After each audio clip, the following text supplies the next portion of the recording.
Terima kasih. Saya adalah pekerja lokal warga asli Desa Kemang 1. Saya ingin menyampaikan keluhan saya terutama di bidang tenaga kerja. Pada awal tenaga kerja asing masuk ke PLTU Project Sulu 3 yang berlokasi di Desa Kemang 1, pemerintah mengatakan dan juga pihak perusahaan mengatakan bahwa tenaga kerja yang masuk adalah tenaga kerja skill atau mempunyai keahlian khusus yang hanya bisa dilaksanakan atau dilakukan oleh pekerja asing.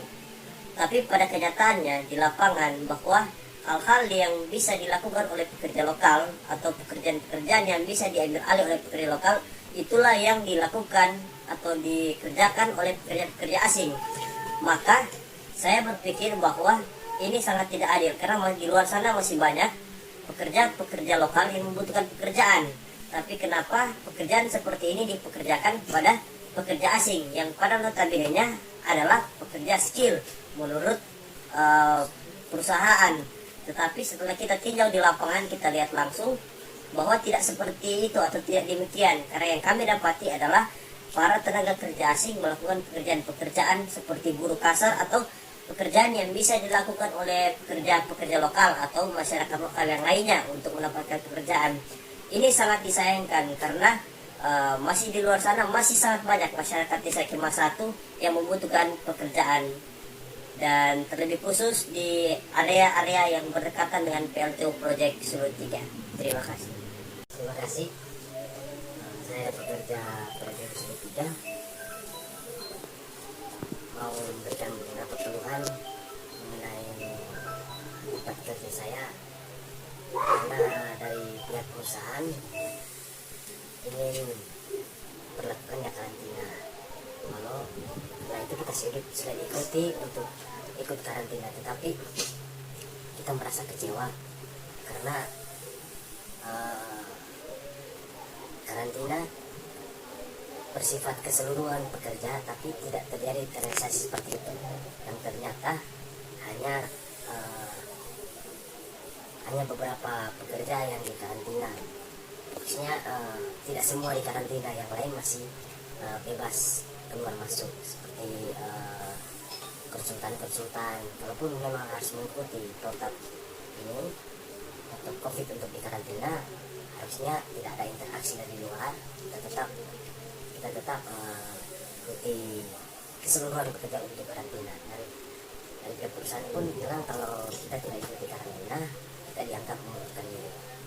Jadi saya sebagai pekerja memang harus ikuti karantina, tapi maunya saya kalau memang mau karantina harus semua untuk karantina supaya memang tidak ada interaksi, tidak ada interaksi dari luar seperti itu. Jadi saya merasa sangat kecewa. Terus masalah keterlambatan gaji juga, yang mana keluarga saya juga sudah mendesak, tapi mau apa lagi, di pihak perusahaan bilang gaji nanti 1 minggu kemudian, tapi sesuai kontrak tanggal 5 sampai tanggal 7 itu gaji harus dapat, tapi kenyataannya tidak seperti itu. Bulan ini kita terlambat sampai 1 minggu, dan 1 minggu itu bagaimana dengan anak-anak kita, istri-istri kita yang di luar. Ya bagaimanapun kita juga butuh uang untuk makan dan minum istri-istri kita yang di luar, istri-istri kita yang di rumah. Jadi saya sangat kecewa dengan keterlambatan gaji ini, dan juga masalah sistem pembayaran upah lembur yang terjadi di sini. Kalau menurut saya tidak sesuai dengan aturan yang berlaku, aturan perundang-undangan yang IP tahun 2003 nomor 13, di mana perkalian upah lembur itu harus bersifat perkalian 1,5, perkalian kali 1,5 kali 2. Tapi yang terjadi di sini tidak ada seperti itu. Jadi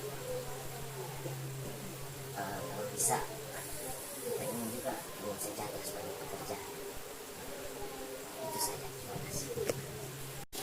Saya sebagai karyawan PLTU Sulu 3 di bawah PT Sino Hydro dan penerusnya outsourcing PT KSE, merasa kecewa dengan pembayaran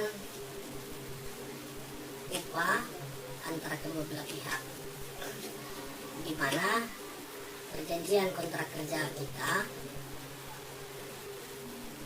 tanggal 5 di bulan berjalan sampai paling lambat tanggal 7 itu sudah gajian. Sementara ada informasi dari pihak manajemen yang mana gaji kita diundur 1 minggu kemudian. Itu yang merasa kita kecewa. Karena apa saya bilang kecewa? Karena di PT KSE, teman-teman yang sudah dikarantinakan duluan dan sudah selesai masa inkubasi selama 14 hari, mereka sudah mendapatkan gaji. Sementara kita yang masih dalam proses karantina belum mencapai 14 hari, kita belum mendapatkan gaji. Jadi kalau menurut kita sebagai pekerja, ini perusahaan menciptakan sistem kotak-kotak, kurang lebih seperti itu untuk masalah pembayaran gaji. Dengan yang paling fatal juga, salah satu teman kita yang di karantina bersama sudah mendapatkan gaji, sementara teman-teman yang lain belum. Jadi kalau menurut peraturan perundang-undangan nomor 13 tahun 2003 itu juga sudah menyalahi aturan. Kurang lebih keluhan untuk masalah pengupahan seperti itu. Karena kita tahu sendiri di keadaan COVID begini, semua kita butuh uang untuk makan, minum. Jadi kita merasa dirugikan karena kita salah satu juga hal sudah meninggalkan keluarga yang ada di rumah untuk butuh dana mensupport kelangsungan hidup.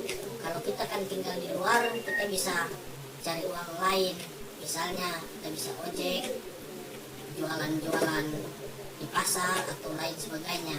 Sementara kita tidak ada penghasilan tambahan karena kita di karantina, terus meninggalkan istri, anak-anak beserta orang tua. Otomatis tidak ada penghasilan tambahan.